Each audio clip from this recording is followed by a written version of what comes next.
এই মুহূর্তে ইরানের নেতৃত্ব কে দিচ্ছেন তা জানেন না ডোনাল্ড ট্রাম্প।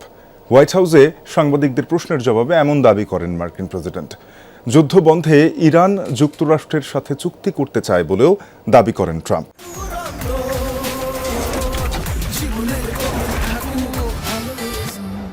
আবারও জানান শিগগিরই শেষ হবে ইরান যুদ্ধ, তবে তা এক সপ্তাহের মধ্যেই নয় বলেও জানান। না চাইলেও ইরানে অভিযান শুরু করতে বাধ্য হয়েছেন বলে দাবি করেন মার্কিন প্রেসিডেন্ট।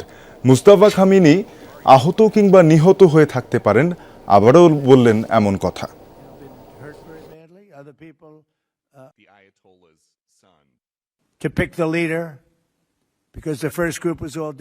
আমি জানি না তারা আলোচনার জন্য প্রস্তুত কিনা, এমনকি এটাও জানি না তাদের নেতাকে, তাদের শীর্ষ নেতাদের সবাই নিহত হয়েছেন।